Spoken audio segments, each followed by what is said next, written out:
Today on CityCast DC, we're talking about the future of Streateries. Remember them? We're talking about the end of the federal shutdown. I'm pretty sure you remember that. A new Washington Post food critic.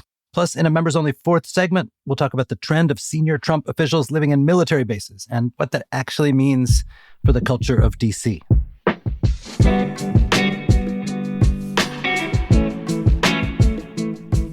Today is Friday, November 14th. I'm Michael Schaefer, and here's what DC's talking about.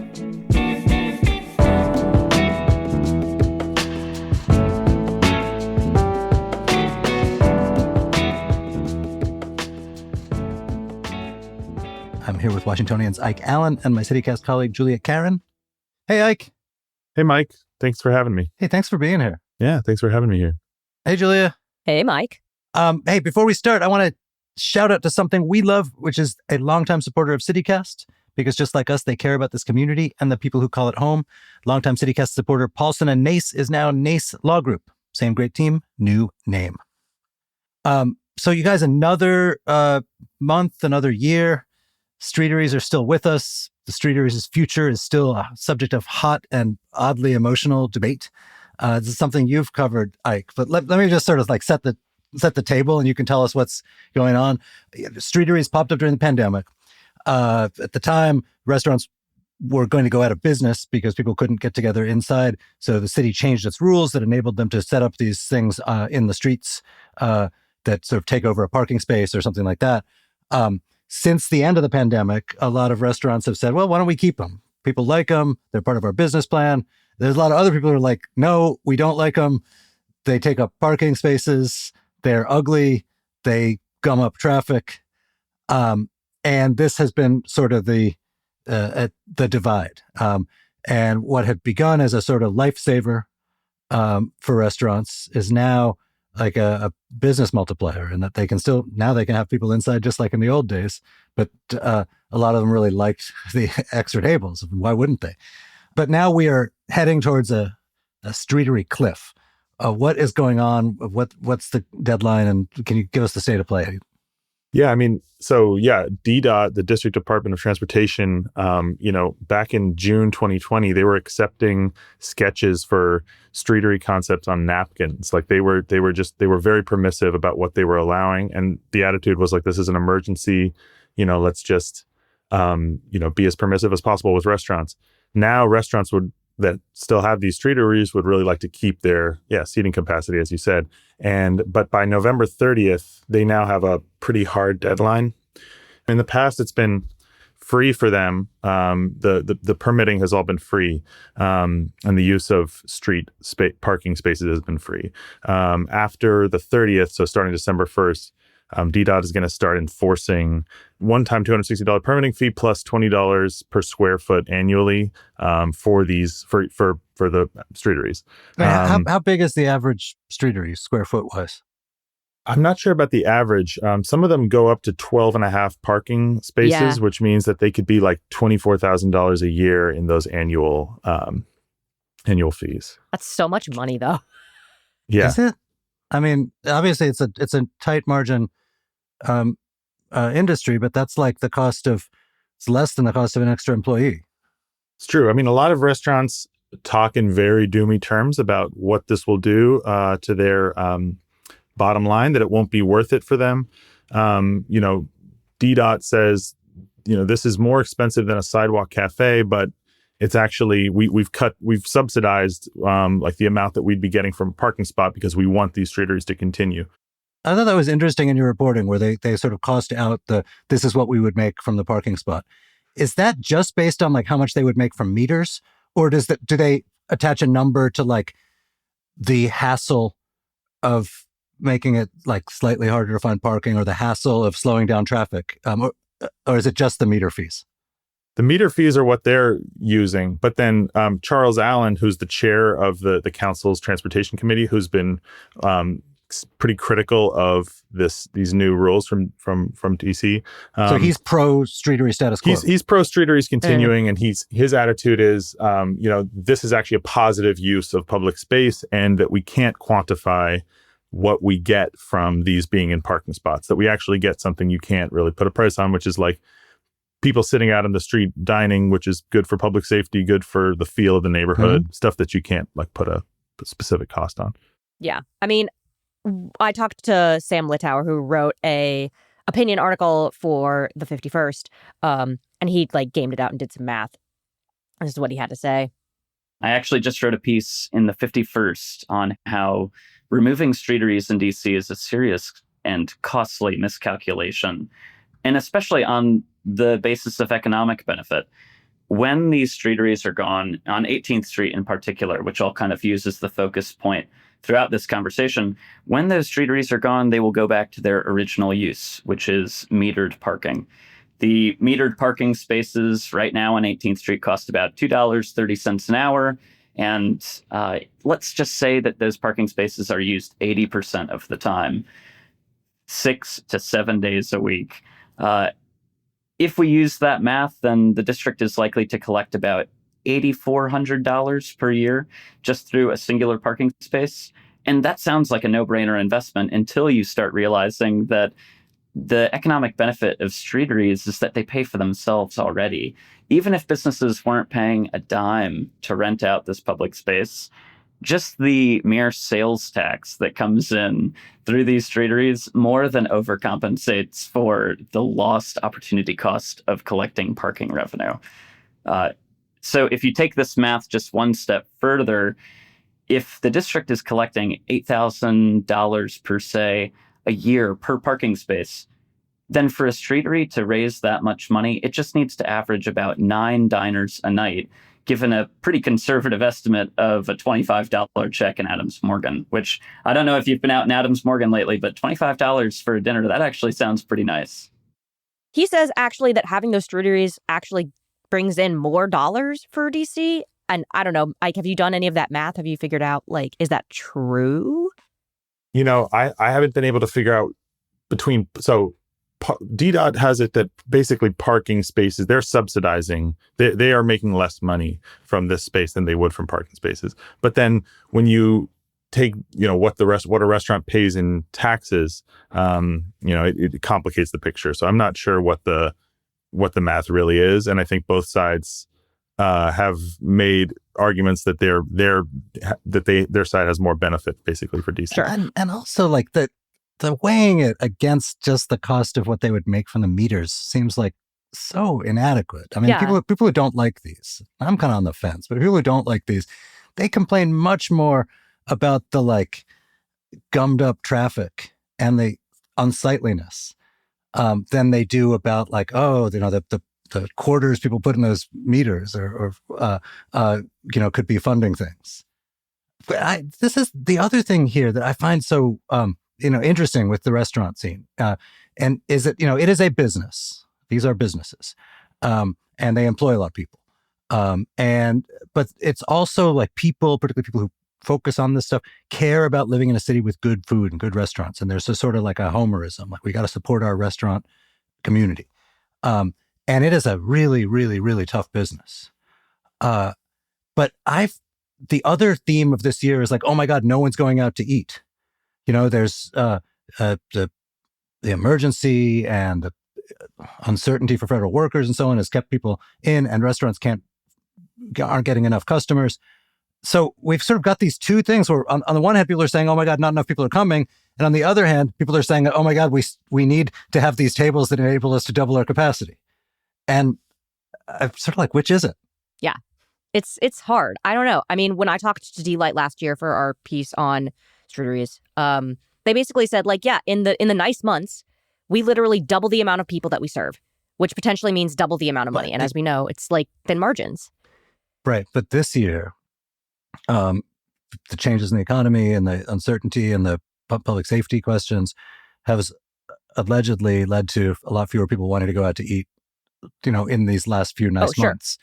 And yet we've still got a number of restaurants and their supporters in the council saying, oh no, we need to maintain this system that enables them to have a lot more capacity. Yeah, I mean, I think like, you know, probably restaurants would tell you they hope, you know, the business will rebound a little bit after the shutdown ends, after the, you know, National Guard troops are off the streets. And, you know, maybe if, you tariffs and ICE raids and all this other stuff that's contributed to things being really difficult for them right now. It's also true that, a lot of these quotes about the doom that they're facing that we're reading come from, the restaurant association. So yes, they're defending the business. They want as much leeway as possible, and they want to be able to use public space in the way that they've been using it, which, to be in all fairness, is a very permissive, lax way so far. And the other thing is DDOT, the chair of DDOT, director of DDOT, Sharon Kirschbaum, was clearly very frustrated. I could tell that a lot of restaurants seem to be kind of jumping in at the last minute here to try to change things. It's been about a year ago I reported that these new rules were going to be dropping around now. And it does seem like some restaurants that have large streeteries haven't done much to adjust them. And then they're just kind of banking on something happening, maybe the council stepping in with legislation to change things. That now could happen. Charles Allen's office told me, and I think told the Post as well, that if DDOT doesn't make any changes to these rules, that they will maybe come in with legislation.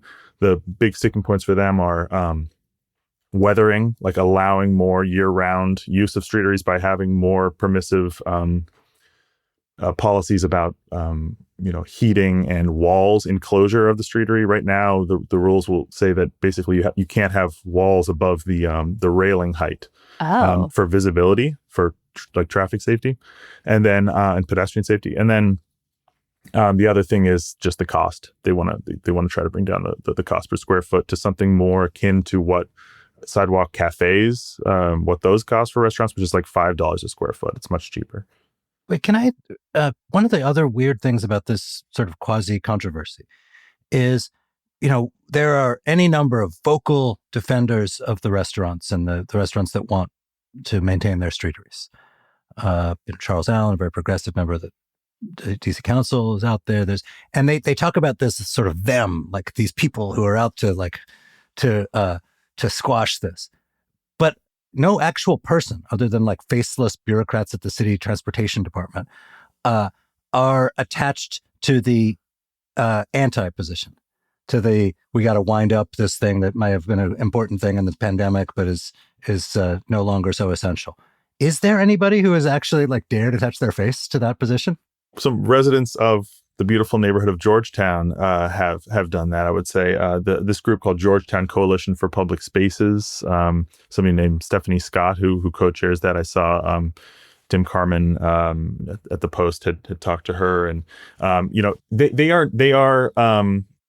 they want to make a compromise. So they're not saying get rid of all streeteries, but they want them to be seasonal, and they want them to be pretty open air. They want to go even further than what DDOT is doing right now. That position, that constellation of views, does not, as best I can tell, have any elected official on its side. Possibly the mayor, but I'm not sure. I mean, because I just say that because DDOT is tends to act on what the mayor would probably like, and they're sort of taking her position. I would think. I haven't read any recent statements by the mayor specifically on streeteries, but Julia, what happens next? It's a great question. I mean, the deadline's November 30th. Basically, the drop dead date, as Ike said, is November 30th. This fall, 3 of the 33 participating restaurants had interest in keeping their streeteries with the current rules, so the 20 per square foot deal, when the District Department of Transportation did the survey.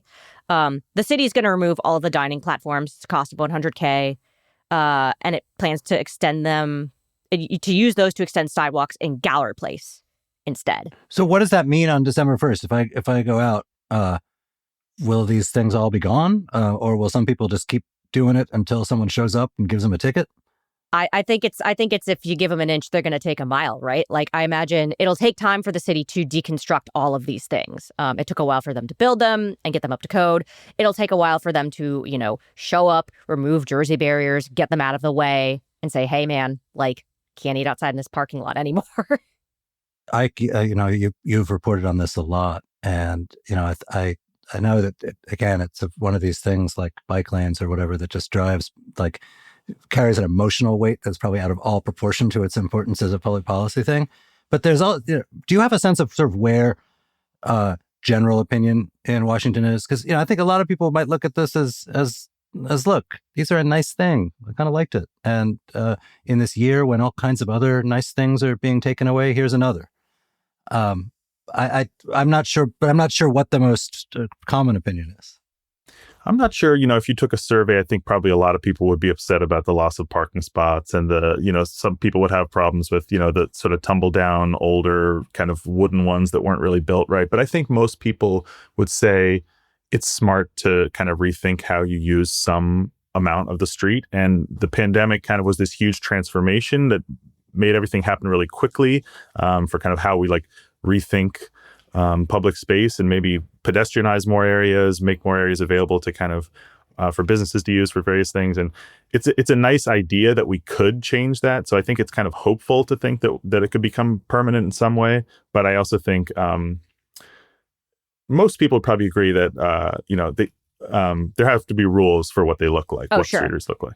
Yeah, I know one of the reasons that they implemented the $20 per square foot thing was that they wanted to weed out people who weren't serious about keeping their streeteries. And it's like, you could probably institute something even less than that. And restaurant owners would be like, yeah, I don't know how serious I am. But I do skin think in people, the game.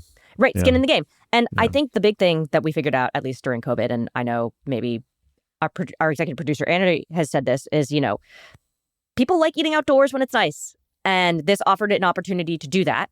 But basically, it was like, there's this nice thing that actually has been well-ish done in the pilot program, and now it's just kind of being taken away, which feels sad. I don't know. It's like one more remnant of COVID that's kind of gone, but it was the only good thing from COVID. Right. I agree. Yeah.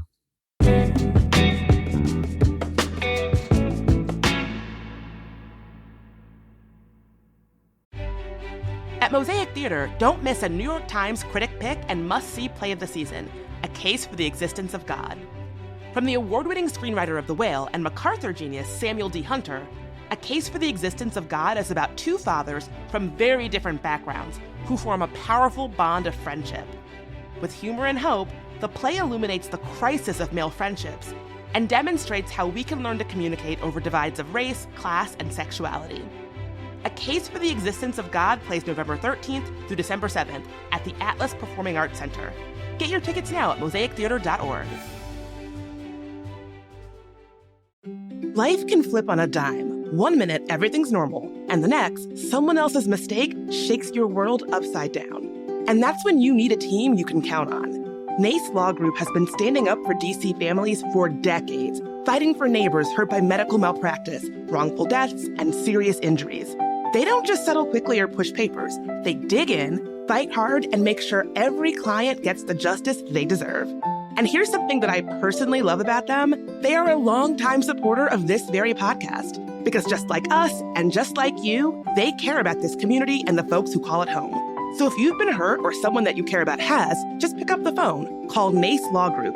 They'll stand with you, fight for your family, and make sure your rights are protected. And who knows, maybe you'll even see him at a CityCast live show. Visit WashingtonDCInjuryLawyers.com. That's WashingtonDCInjuryLawyers.com.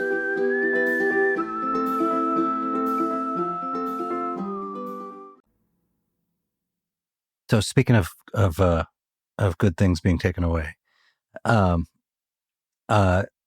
a year of really cavalcade of crappy news for the many of our neighbors and fellow Washingtonians who work for the federal government or work for contractors, we've just ended the longest shutdown in American history. Woo!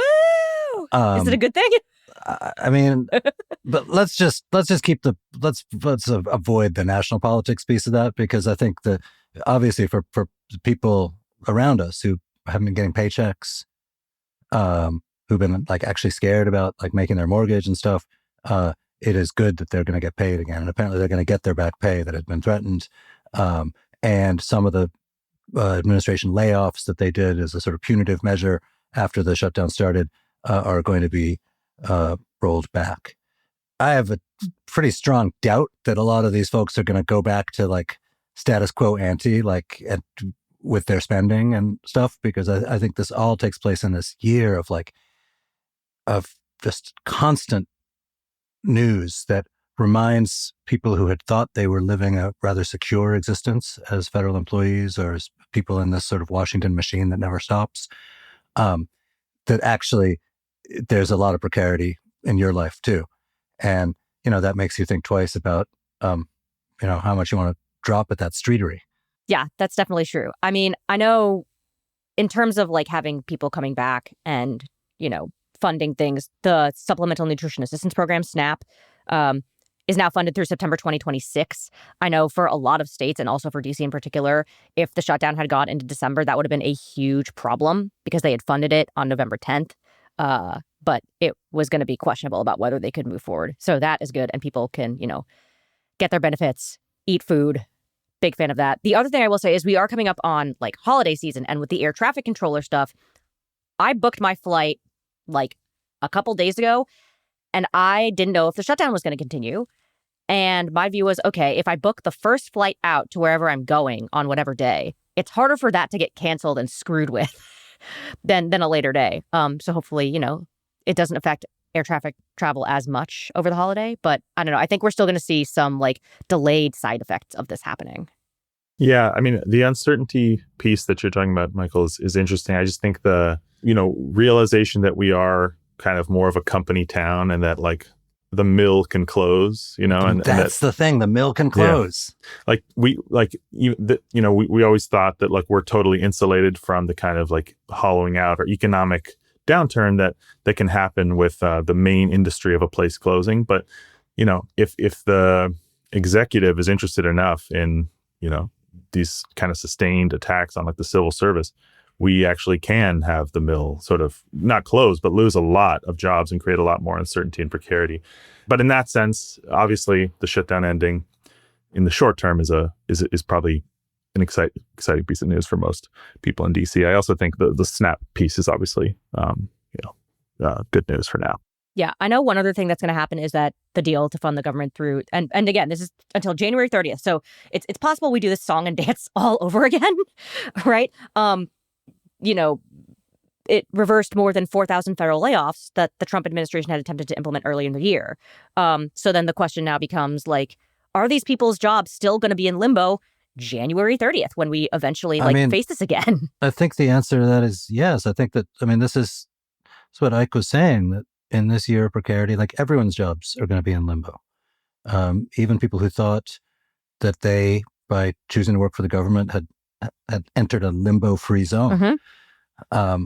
And that is the enormous change in the Washington kind of culture that, I think is going to manifest in all kinds of ways, including people's willingness to drop money on, obviously elective expenses like going out to eat. Mm-hmm.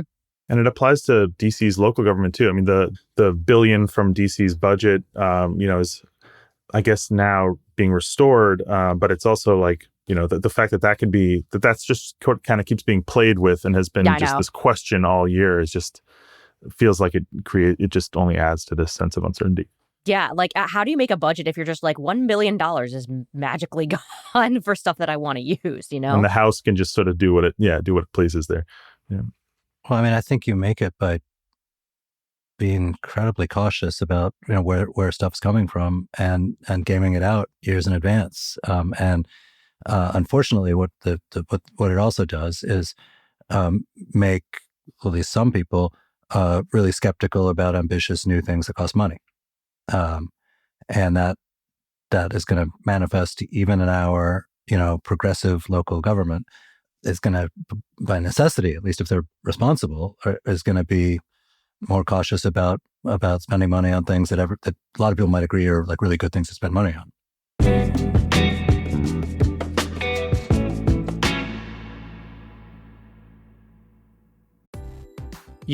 When most of us want to learn a new language, it's not because we're dying to memorize grammar tables or ace a quiz. It's because we actually want to speak it out in the real world with real people. And that's what Babbel is great at, getting you there fast. Hey, it's Michael Zibiak, Chief Revenue Officer here at CityCast. My daughter's a senior in high school, and after graduation, we're taking a father-daughter trip to Spain. And right now, my Spanish is, let's just say, very high school level. Shout out to Senior Patty from Syosset High School. You tried. When we're in Spain, I'd love to do more than just ask where the bathroom is. I want to be able to chat with locals, order tapas, and actually connect, not just read the menu and point. So I'm starting with Babbel. It's all about small steps, big wins, and it's super easy to fit into my life. Honestly, with how busy things get here at CityCast, I love that Babbel's bite-sized, 10-minute lessons fit right into my day, between meetings or over my morning coffee. I'm excited to pick up some real-world Spanish before we go, so we can experience Spain like locals, not tourists. Doesn't that sound better? Right now, Babbel's got a special deal for our listeners. Get up to 55% off your subscription at babbel.com/citycast. That's BABBEL.com/citycast for up to 55% off. Rules and restrictions may apply. Gracias and adios. Ike, we brought you on today in part because you write a lot about food, and there's this piece of news this week that in a different time in the media would have been like a huge piece of local news, and it's still like decent enough size, which is the Post has appointed a new food critic. We just had the old food critic, Tom Sietsema, on CityCast. He was in that job for 26 years, his predecessor for 24. There was a time when whoever occupied that job could like make or break your business if you were a restaurant. I don't think any food critic in the country has that same kind of juice, just because the way we get our information has changed, the way restaurants can reach people has changed. But tell us about this, the new critic, and what's your sense of like what kind of, I don't know, what kind of role like the big critic for the big newspaper of record has in our life nowadays? Yeah, it's really interesting. I mean, so first I'll just say a little bit, Alisar Sontag, comes from Bon Appetit most recently. He kind of was in charge of like the Best New Restaurant series. He's done a lot of national food coverage, and he has a huge social media following, like 1.5 million followers on Instagram. He's a lot of his writing has been very focused on like kind of food as it relates to social media trends, to up and coming chefs who are young, to kind of food culture, especially I feel like mediated through the kind of like internet food culture. He's kind of a creature of, these like web food publications. He was at before Bon Appetit. He was at Eater, Serious Eats. He's not originally from DC. He's from the Bay Area, and he's young. I think I'm not exactly sure. I think he's about my age. I'm 29, somewhere in there. Mm-hmm. So I'd say one thing that's really interesting. I mean, so I've been reading for him for years, and I think he comes at it from a very knowledgeable perspective about kind of the restaurant scene nationally. And I also really like the restaurants that he's shouted out in his first piece for the Post about, kind of introducing himself.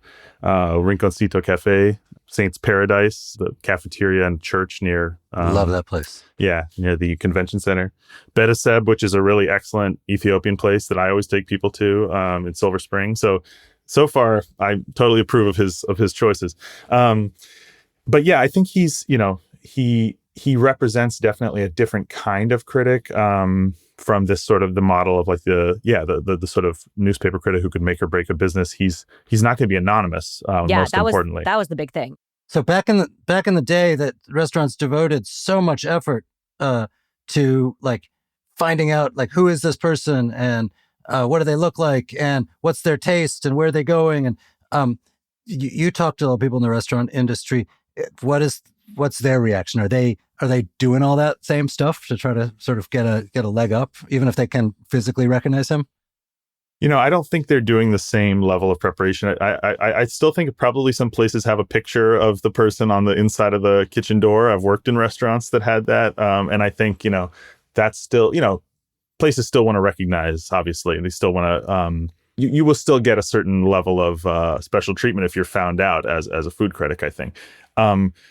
But I think for Alisar Sontag, I think he was sort of saying, it's hard to be anonymous. I mean, he's had pictures of him online for a while. He was, he's a food writer, and I think he did say, he'll try to walk into restaurants as much as possible so they at least don't have time to prepare in advance. He'll book under aliases, but of course, like if you book on Resi or Open Table or any of the or anything like that, like a place can still there's some tools that the restaurant can use to find you out, the phone number, and I think lots of restaurant critics. The New Times food critic Tejal Rao and Ligai Mishan are both showing up as themselves. They're not anonymous either. In San Francisco, Soleil Ho and Mackenzie Chung Fegan are also not anonymous anymore.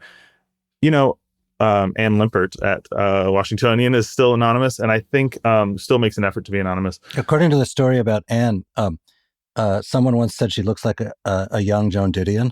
Oh my God. And a number of places put pictures of a young Joan Didion in their kitchen. Yeah, I in case think someone like that walks in.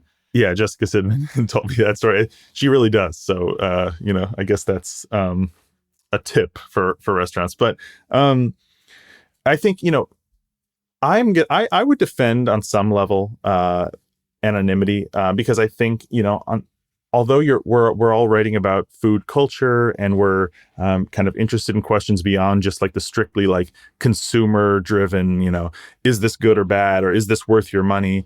I think that part of it still is an important job of the critic. And I think, I read a recent piece by Richard Brody in the New Yorker, kind of defending like the role of the independent critic as opposed to kind of just like writing about the arts, but actually being a critic, and kind of the importance of that. And there is a parallel, I think, in the food space for me, which is that like, every restaurant we get emails every day from PR people who have a specific pitch about how they want the restaurant to be written about. They'll write out a whole press release. They'd be happy if we just wrote it exactly the same way that they did, if we just copy and pasted their press release into our server. And I feel like they, and then of course there's social media and everything. So how do you, and influencers, who are kind of the new restaurant critics in a lot of ways, sometimes they take free meals. Sometimes they certainly, are not anonymous usually and often get kind of special treatment. So I think, just from the perspective of like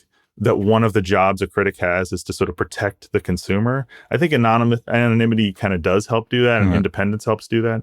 So, that's my sort of defense of anonymity here. I think it is in some ways a bit of a relic at this point, But let me ask you, like, just about the power here, because obviously the Post, like all metropolitan newspapers, doesn't have the dominance in the market it once did. No paper has that.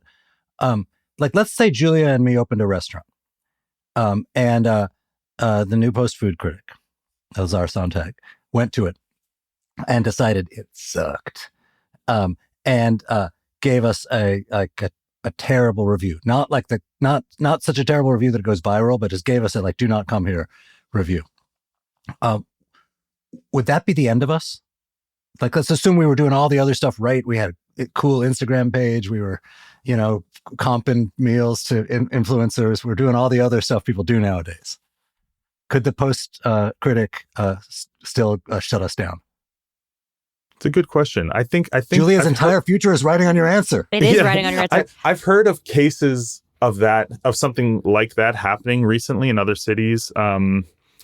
But I do feel like that's less likely now than it was in the past. I mean, I think a place can kind of create its own narrative a little bit more. And if enough people are, looking at your social media, you can probably just drive enough customers to come to you that way, kind of regardless of what kind of reviews you're getting in the paper. So I don't think it would have the same effect that it might have once. I think at one point it was just the death knell, and now that just isn't the case anymore. And so I kind of think negative reviews are still a little bit important to be a reality check sometimes for that reason, because I think influencers are probably not going to ever do that. For the record, Julia is an excellent cook. Thank you, Mike. So are you. I think our restaurant would do numbers, Instagram or no, to be honest. All right, I guess that's all we have to say about that. Today, paid subscribers get a bonus 4th roundup chat. We're going to talk about Trump officials living on military bases around D.C. If you want to be sure you always get the full episode, please become a member. Head to membership.citycast.fm and sign up. It's only $10 a month. Members get ad-free listening, exclusive members events, and an extra events newsletter every week. Again, that's membership.citycast.fm.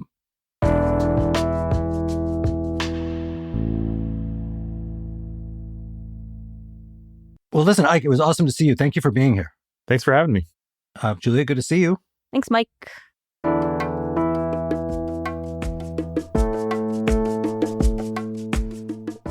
That's all for today here on CityCast DC. Our production team this week was Priyanka Tilve, Annie Reese, Julia Karen, Ash Durbin, and Matt Rogers.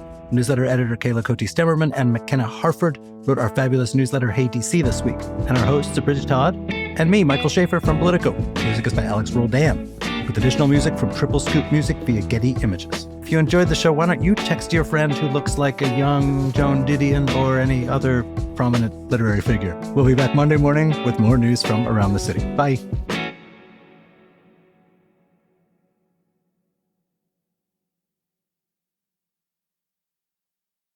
Guess what? CityCast has some news. I'm Sean McPherson, the host of CityCast Twin Cities. And I'm Jane Sihu, and I'm the host of CityCast Seattle. Hey, if you have a friend in one of our cities, can you text them for us? Yeah, something, simple like, hey, how's that rash doing? And do you listen to podcasts? Because I have one you're definitely going to like. After that, tell them that CityCast has helped you become more informed, more involved, and more connected to your amazing city. We're going to help that person you know in Seattle who's been trying to make friends. And we're also going to do that for that guy you only kind of knew in college who moved back to the Twin Cities after graduation. Don't we all have that guy? Yeah, and usually that guy is named Todd. So did you text them yet? Jane, let's just wait a minute. We don't want to rush anybody. We'll do a little small talk. How's everything going in Seattle? Beautiful, beautiful. Fall leaves popping. How about Twin Cities? Today, beautiful and sunshiny in St. Paul. Okay, Jane, I bet they are done texting by now, and I just want to remind them, hey, you, please tell that friend to subscribe to CityCast Twin Cities or Seattle, wherever you get your podcasts. Or if you don't want to text them and you're really just on Instagram sending them DMs all the time with funny videos, send them a DM of our latest videos. You can find us at CityCast Twin Cities or CityCast Seattle on Instagram. Thanks.